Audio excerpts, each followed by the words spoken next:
welcome to the Bald and Bloviating Podcast. I am your bald host, Mookie Spitz, and the bloviation for today will be reading a short story. Whacking Moki, how it's never too late to get back to nature. Based, by the way, on a true story.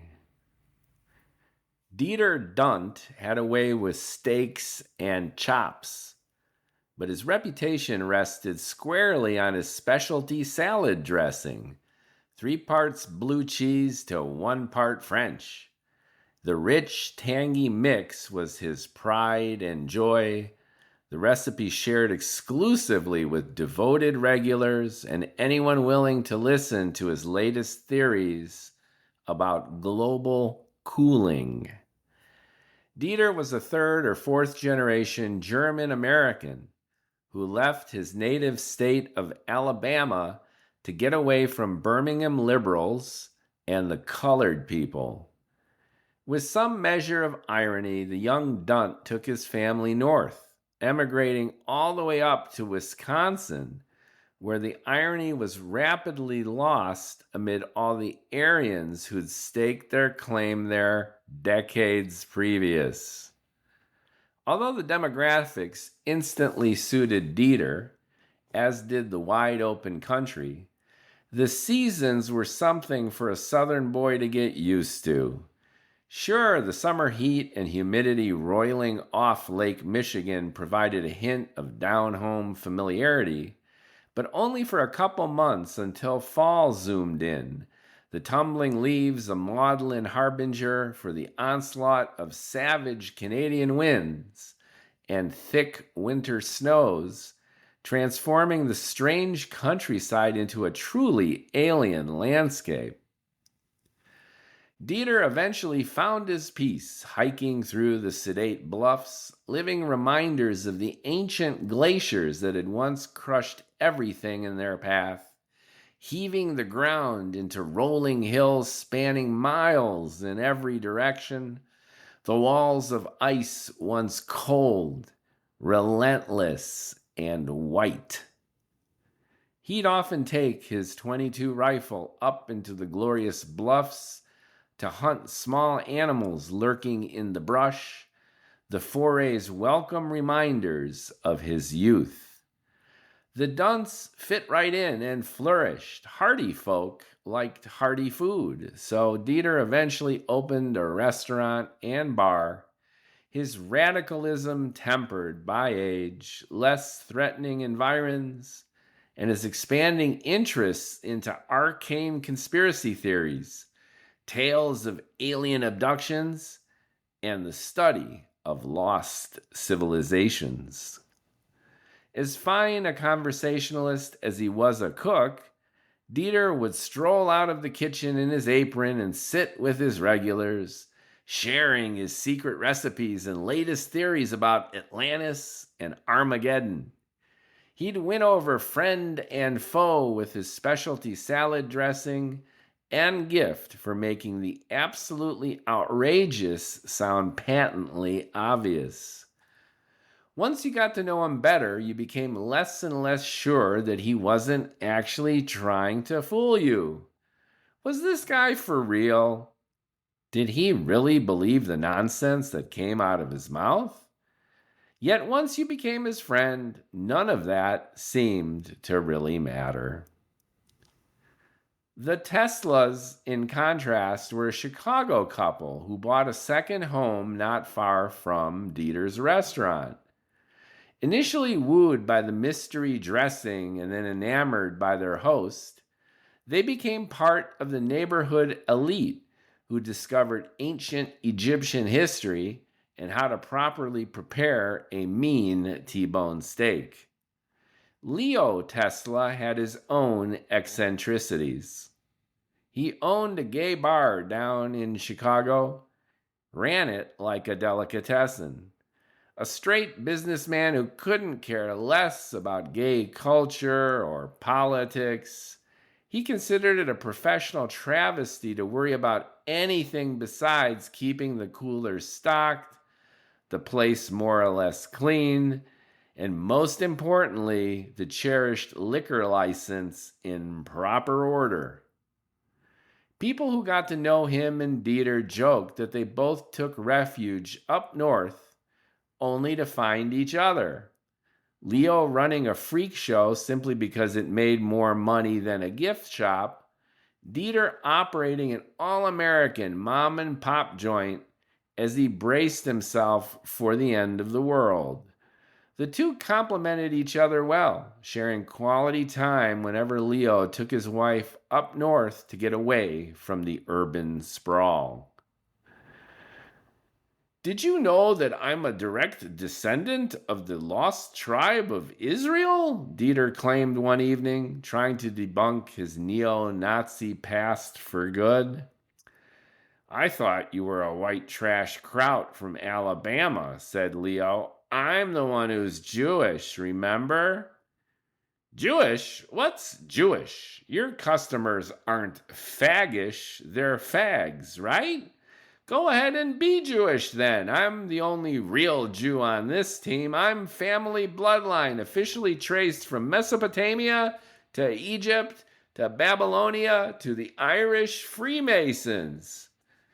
You're out of your goddamn mind. You mean crazy-ish? Given the circumstances, perhaps Leo was the crazy-ish one, eventually deciding to buy a second home up among the Neanderthal cheeseheads instead of settling into nice beachfront property in Boca Raton or someplace similarly warm, civilized, and comfortably Hebraic. But if Leo's periodic northern migration seemed folly for Leo, what could be made of the even more unexpected whims of Leo's wife, Tess Tesla, his wife of 40 years who relished the contrarian boasting afforded by embracing the ruggedness, the cold, the evenings spent with such unconventional neighbors as the Dunts? Taken together, the Tesla's Wisconsin Wanderlust had to be something more than one man's midlife crisis or fodder for his spouse's Thursday night mahjong gossip. It was, as Dieter saw a kindred spirit in Leo and in Tess, a matronly Jap who snowshoed and pissed in the woods with the same zeal she applied to shopping at Bloomingdale's and watching Sex in the City. From Tess Tesla's point of view, Dieter Dunt was equally unconventional and contradictory. An old Nazi from the wrong side of the Mason-Dixon line, having substituted Appalachia for the bluffs of Baraboo, all of them strangers in this strange land.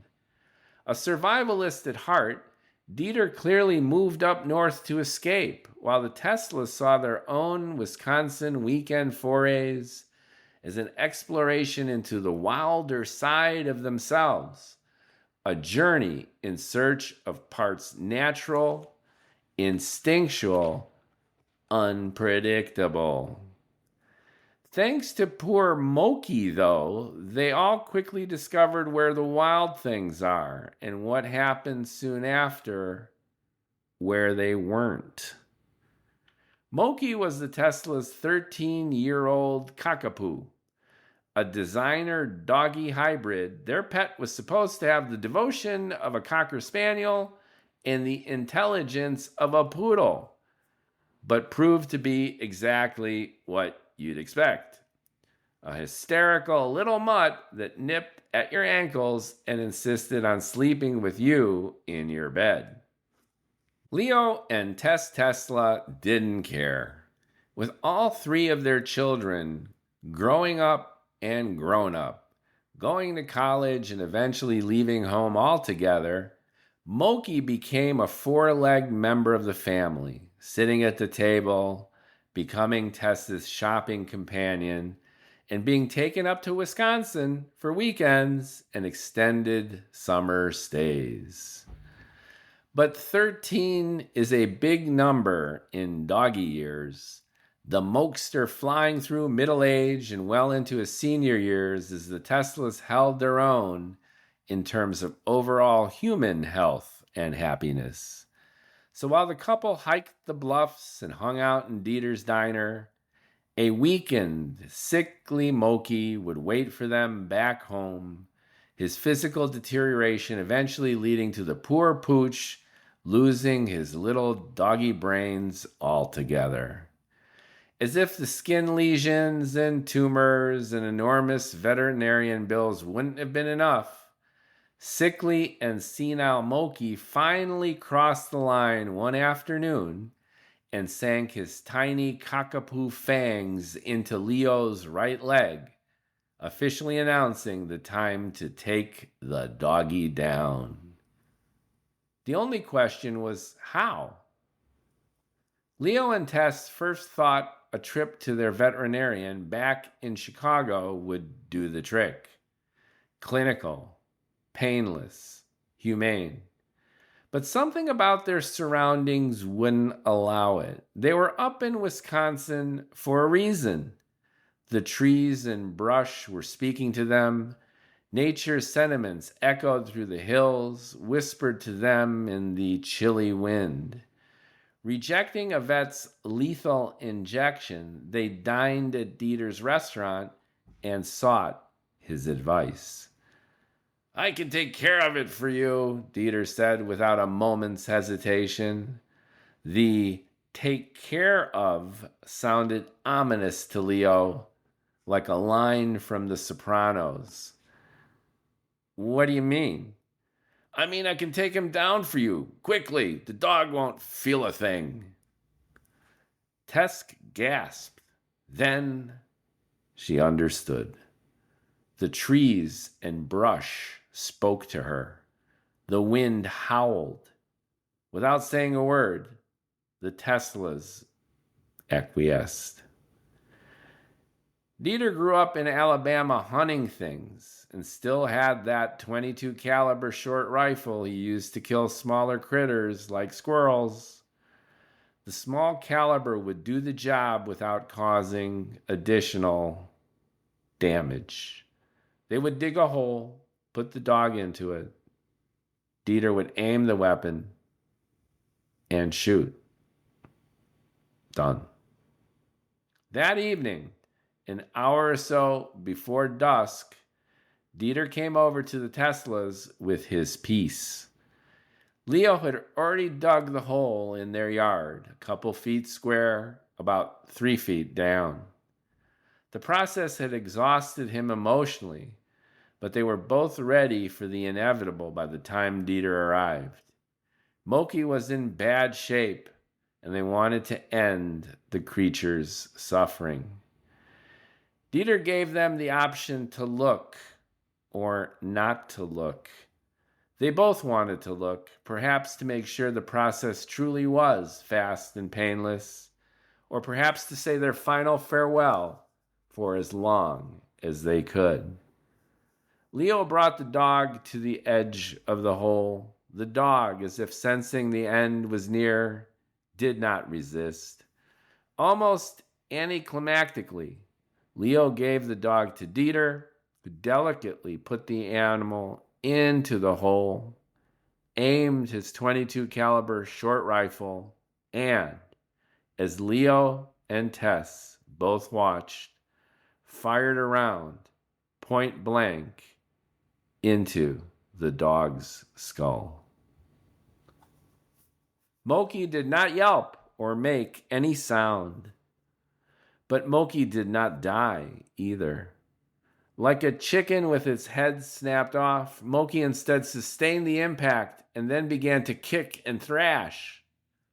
Dieter pressed the barrel of the short rifle against Mokie's bleeding head and fired again. The dog finally expired in silence at the bottom of the hole, but now Tess became agitated. A single shot she could have tolerated. The sight of her Mokie thrashing after sustaining a killing blow to the skull visibly unnerved her.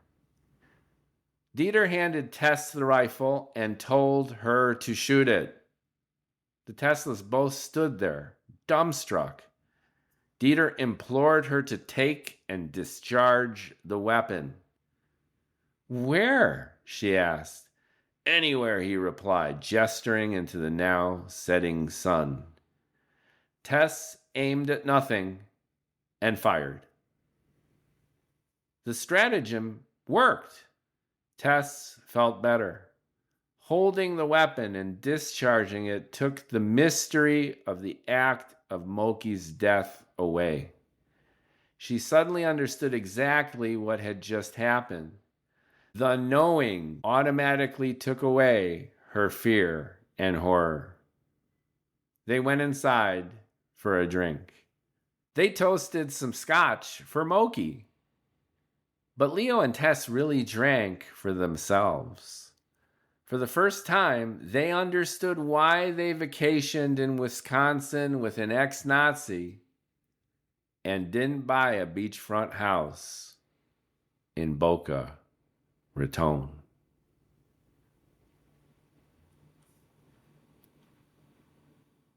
Thank you for listening. I remember hearing this story in bits and pieces, and I cobbled it together into this continuous narrative. And I'm not even sure what I did with this story, whether it got published or whether it didn't. The newspaper hasn't been digitized, at least not yet. But I thankfully found it in my own archives here.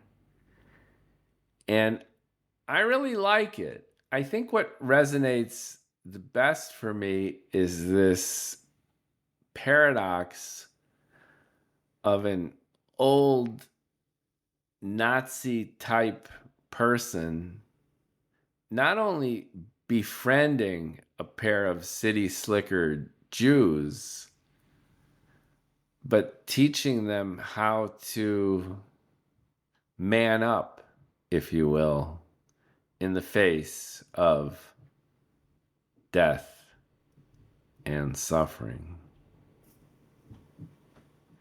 More to come as I rummage through these little gems and write new ones.